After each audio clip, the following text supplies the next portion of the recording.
U rikthyem tani në studio dhe do lidhemi edhe me link të drejt për drejt me kolegun ton nga Tetova, ku ai është edhe me zëvendës kryetarin e SHGM-s, pra shoqatës gazetarëve të Republikës së Maqedonisë së Veriut, me të cilin do flasin edhe për problematikat kryesore të gazetarisë, sepse sfidat që janë në gazetari janë të pashmangshme dhe pikërisht ekziston kjo shoqatë për të na mbrojtur, për të luftuar për ne të drejta tona, nevoja tona dhe të gjitha gjërat që ne kemi nevojë, drejtohemi aty dhe normalisht zëri ynë gjithmonë dëgjohet dhe vlerësohet pikërisht nga kjo shoqatë. Kemi Visarin në linjë. Visar. Atër po dëgjohemi Gjanan, ashtu si theksuat ju, sot kam një koleg nën kryetarin e shoqatës e gazetarëve të Maqedonisë, Senat Zulbahari, i cili do të diskutojmë për problemet në të cilet ballafaqohet ky profesion në përditshmëri, për shkak se drejt për së drejti jemi apo në ngjarjet ku janë problemet kryesore, të cilat ballafaqohemi çdo herë në terren me situata të ndryshme, ndërkohë që do të flasim edhe për atë që për herë të parë, pas themi tani më 4 viteve, kemi edhe nën kryetar shqiptar në këtë shoqatë, në të cilën i ka dhënë një vullnet apo një punë të palotshme, një kontribut të madh Senati. Tu pranë me kam Senat Zulbahari. Senat, faleminderit shumë që pranove ftesën që t'jeni drejt për së drejti në emisionin Ritmi i ditës në TVM2. Mirëmëngjes Visar, për ju edhe për ata që janë në studio atje. Besoj se ky bashkëbisedim i sotëm do jap më shumë informacion rreth asaj se çfarë ndodh me shoqatën e gazetarëve, por edhe me gazetarët këtu, sidomos në rajonin e Pollogut, pasi unë tashmë një kohë të gjatë jam në këtë rajon dhe mundohem që të mbroj gazetarët jo vetëm në këtë pjesë të rajonit, por në tërë Republikën e Maqedonisë së Veriut. Cilat janë ato problemet kryesore të cilat ballafaqohen çdo ditë? Ballafaqoheni edhe ju, edhe unë, edhe tjerët në teme gazetarët në Maqedoninë e Veriut? Nëse flasësh për problemet e gazetarëve, ato janë të përditshme. Normal, ne çdo ditë jemi në terren, çdo ditë jemi në ngjarje dhe derisa jemi në ngjarje, normal hasesh edhe me situata të ndryshme, hasesh ndonjëherë edhe me presione, edhe me kërcënime, por edhe me sulme të online.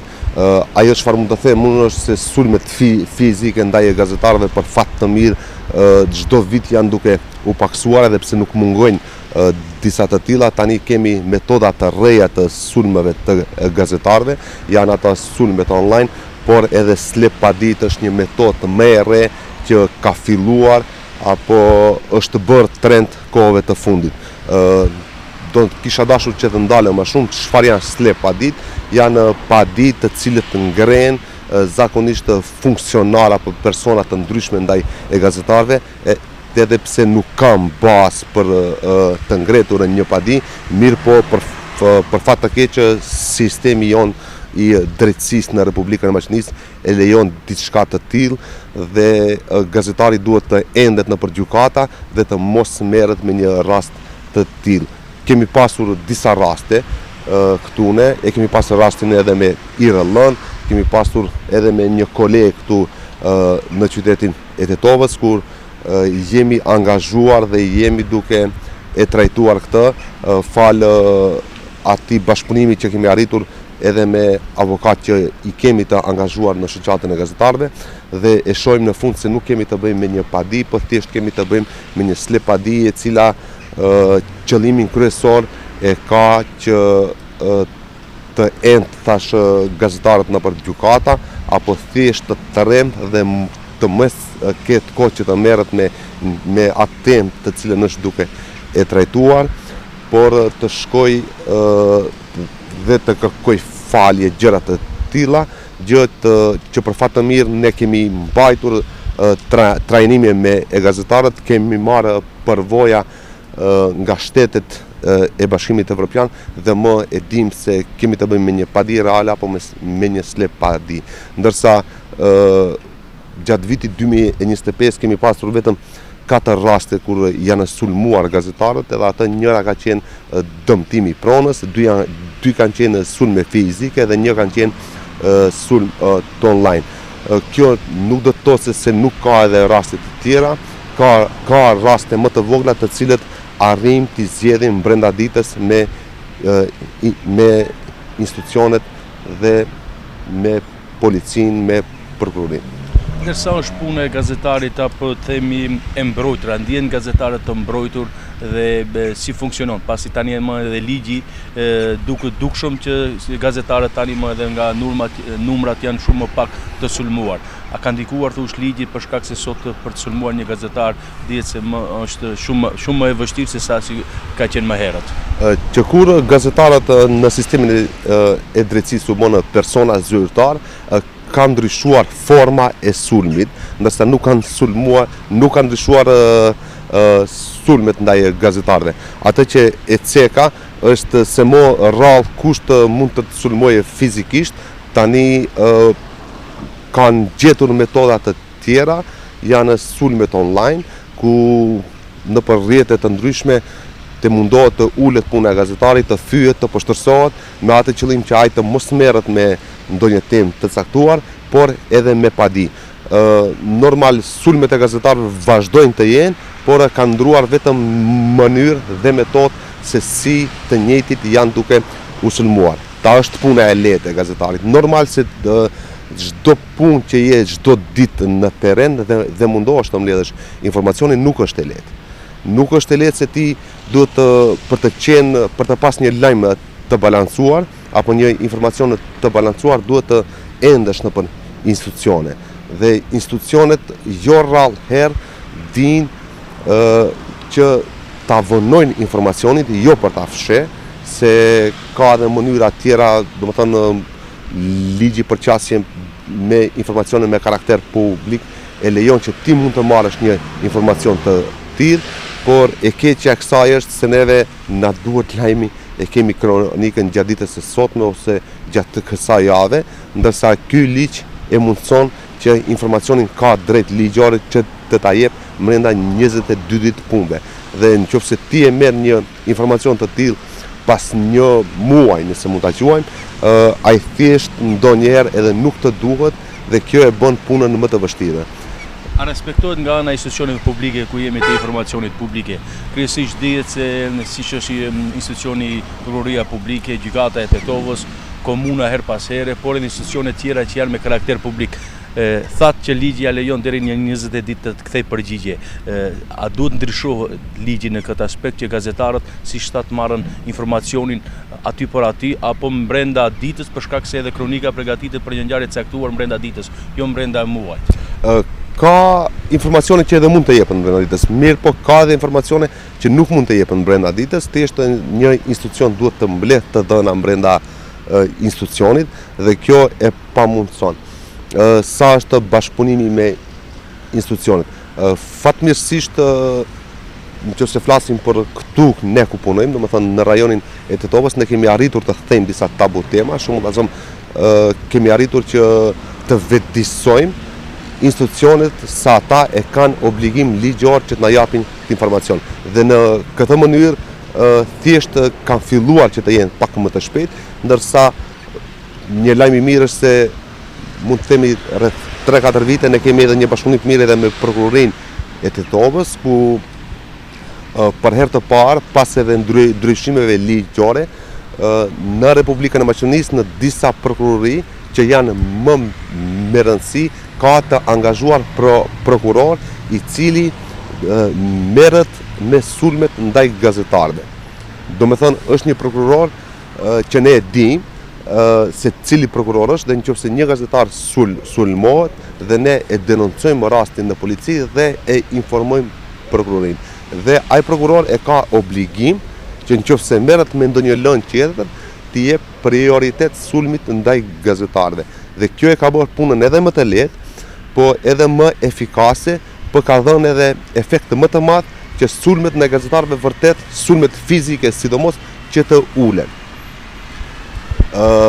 Ka bashkëpunim edhe me gjykatat, nuk do të thotë se kemi me të gjithë gjykatat një bashkëpunim të mirë po vetë ndjekja e seancave gjyqësore nga ana e gazetarëve ka bërë që gazetarët të kenë më shumë qasje nga nëpër gjykata. Këtu duhet të ceki, pasi që jam edhe antar në këshillin në mes gazetarëve dhe gjykatësve, ku edhe ne shpeshherë vatërhekim vërejtjen apo thjesht vu dërgojmë një ankesë gjykatave nëse ka ndonjë rast të pengimit të punës të gazetarëve nëpër gjykatat në Republikën e Maqedonisë. Shembull, këtu në qytetin e Tetovës, kohëve të fundit, viteve të fundit kemi qenë të angazhuar me ndjekjen e seancave gjyqësore. Kjo është një praktikë që nuk ka qenë më parë, dhe kohëve të fundit shohim se edhe nga qyteti i Tetovës apo i Gostivarit ne ndjekim seanca gjyqësore dhe informojmë qytetarët për gjykatat për proceset gjyqësore në këta rajone, dhe kjo besoj do rrisë edhe besimin në sistemin gjyqësor. Domethënë kjo është një punë që duhet ta bëjnë gazetarët nëpër të gjithë qytetet, është një mekanizëm i mirë për të parë edhe qytetarët se si funksionojnë gjykatat, se gjykatat në Republikën e Maqedonisë për mendimin tim janë pak si të mbyllura dhe e pamundësojnë që qytetarët të jenë të informuar se si merret një vendim, se si zhvillohet një proces, dhe dikun që si përmendi se kam punë deri në gjykat, të merrohen dhe pyesen se çfarë ka ndodhur, pse duhet shkosh në gjykat, dhe mendoj se me këtë mënyrë qasjen më të lirë nëpër gjykatat, edhe gjykatat do rrisin e besimin e tyre, por edhe qytetarët do jenë më të informuar rreth punës së gjykatës dhe institucioneve tjera. Atëherë nëse gazetarët janë të kërcënuar, si reagon shoqata e gazetarëve të Maqedonisë, themi se a ka mbrojtje dhe a është imediate të jenë edhe antar të shoqatës për dalë mbrojtje apo në komunikat nëse sulmohet ndonjë gazetar, apo thjesht duhet të jesh gazetar për të mbrojtur shoqata e gazetarëve? Për të bërë antar i SHGM-s duhet të dërgosh një aplikim në shoqatën e gazetarëve. Dhe aty ka një komision i cili vlerëson se në bazë të statutit të SHGM-s ky person i plotson kushtet apo nuk i plotson kushtet. Një ndër kushtet e parë është që duhet të ketë minimum 1 vit pune. Nëse nuk e plotson këtë kusht, atëherë opsioni i dytë është që të jetë antar i bashkangjitur pa të drejtë vote derisa të plotsojë ato kriteriumet e parë. Dhe nëse ndodh një sulm ndaj një gazetari, i sulmuari, domethënë gazetari e ka obligim që të informoj ose koordinatorin e zonës ose të lajmërohet drejt për drejt në shoqatën e gazetarëve. Dhe aty merren të dhënat e para për sulmin ndaj gazetarëve. Dhe menjëherë rasti denoncohet në 2 institucione, në polici dhe në prokurori te prokurori përgjegjës. Dhe policia merr masa, fatmirësisht kemi një bashkëpunim të tillë edhe me policinë.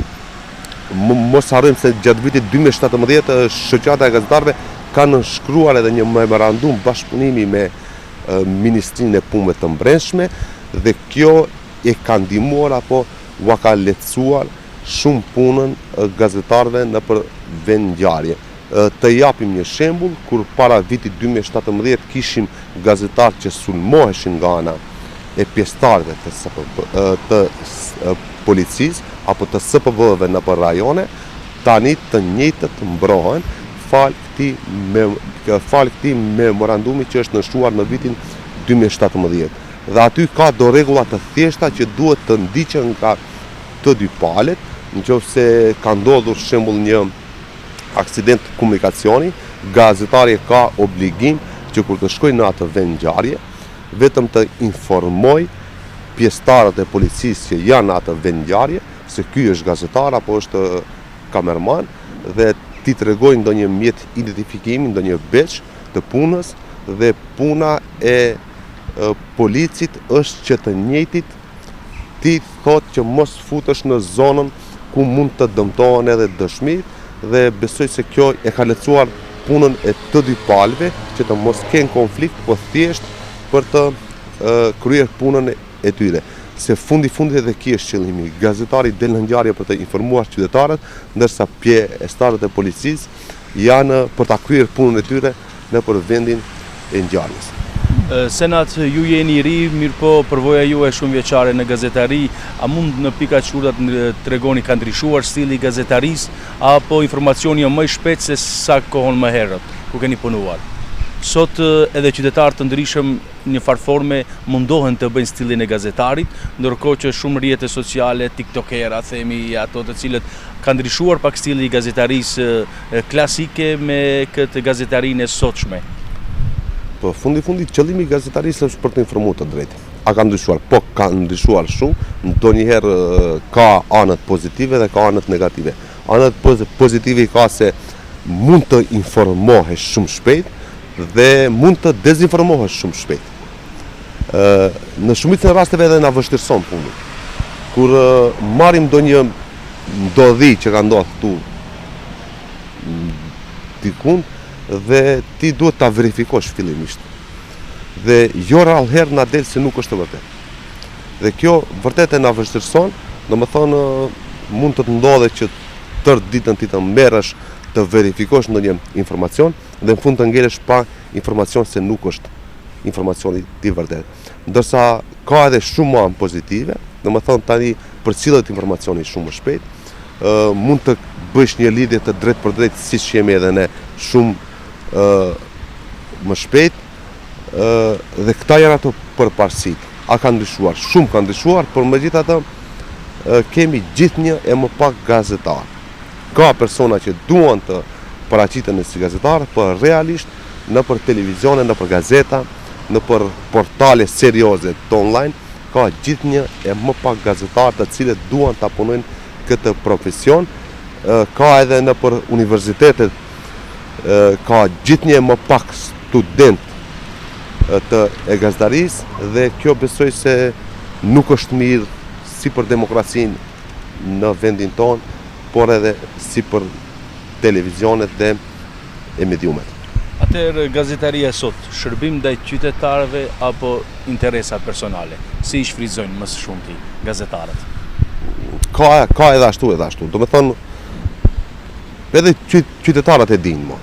Unë e besoj se edhe qytetarët e dinë, kur e shohin një informacion, se ku e shohin atë informacion, dhe kanë filluar të selektojnë edhe qytetarët se cilët informacione janë të vërteta dhe cilët nuk janë të vërteta.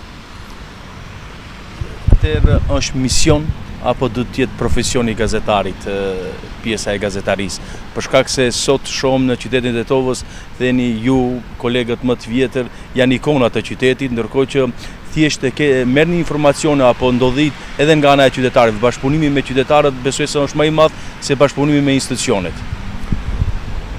Edhe qëllimi i gazetarisë është që t'u shërbej qytetarëve dhe interesit publik. Dhe normal informacionet e para merren nga qytetarët, po thash ajo çfarë është krijuar mbas përvojës është nëse një person të lajmërohet me një institucion se ka ndodhur diçka apo thjesht ka ndonjë padrejtësi dhe e para punës së gazetarit është që ta verifikojë nëse është sakt ky informacion. Dhe jo rrallëherë din të t'japin informacione gjysmë të vërteta me qëllim që të bëhen pak më interesant para ata dhe që të tërheqin ty si gazetar që ta trajtojsh atë dhe kjo na bën që pak më të vështirë punën derisa ta nxjerrim atë të vërtetë apo realisht se çfarë ka ndodhur.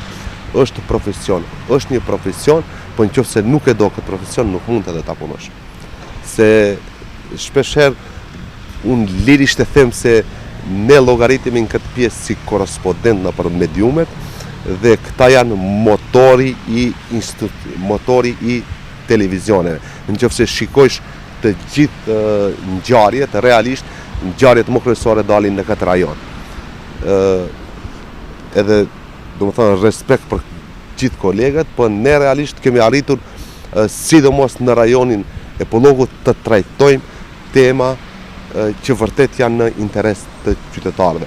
Unë rrallë herë shoh informacione nëpër qytet të Shkupit, edhe pse Shkupi ka disa komuna, të trajtohen mospasja e kanalizimit, të mospasja e ujit të pishëm, të mospasja e vend parkimeve, mospasja e vend parkimeve për taksit, të mungesa e transportit publik dhe shumë problematika të tjera të cilat i trajtojmë ne në këtë pjesë, ndërsa fatkeqësisht nuk trajtohen nëpër qytetin e Shkupit apo edhe nëpër qytete e tjera.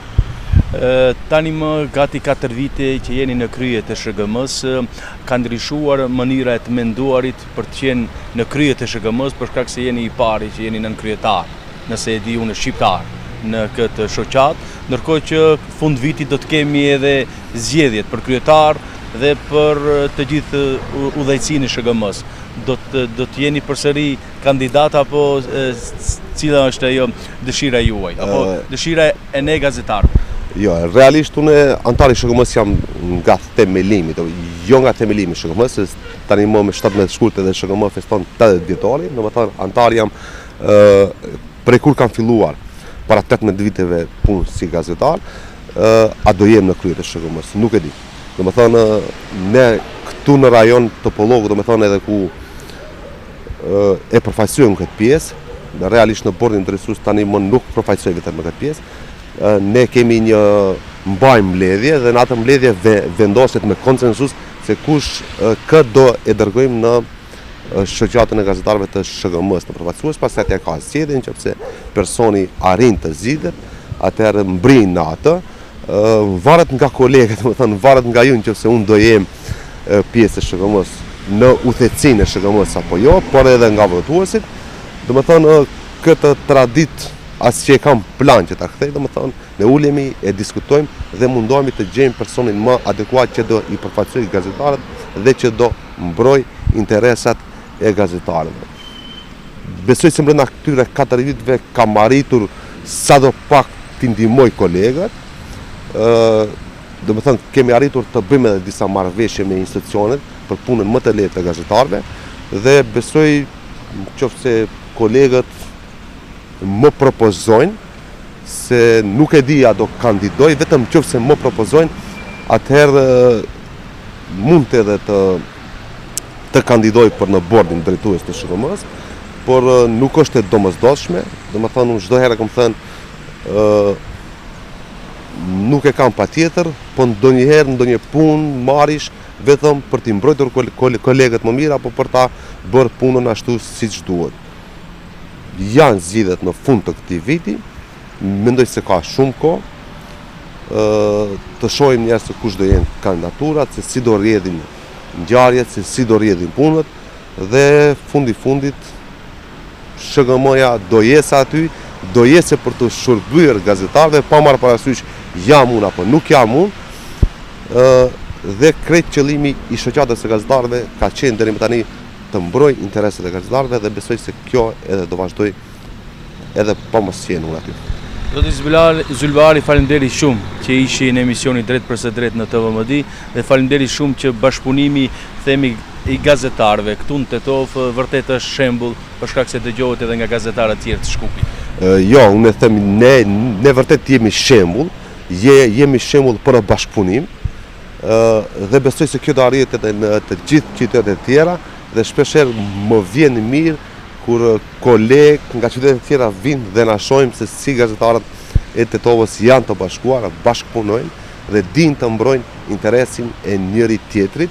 I kemi ata limitet se deri ku arrin ai bashkëpunim apo jo dhe besoj se kjo harmoni do vazhdojë edhe në qytetet e tjera.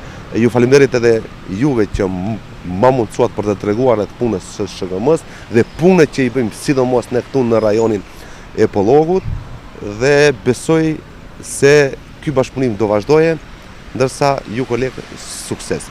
Faleminderit. Atëherë, Gjanan këtu bashkë me mua ishte nënkryetari i shoqatës së gazetarëve të Maqedonisë, Senat Zylbari, i cili ka elaboruar edhe punën e gazetarit si profesion në vendin tonë, por edhe punën si nënkryetari i shoqatës së gazetarëve të Maqedonisë, i cili siç tha dhe vetë ka qenë një ndër përvojat më të mira të tij, duke kërkuar apo duke mbrojtur edhe gazetarët shqiptar që janë të përfaqësuar në këtë shoqat.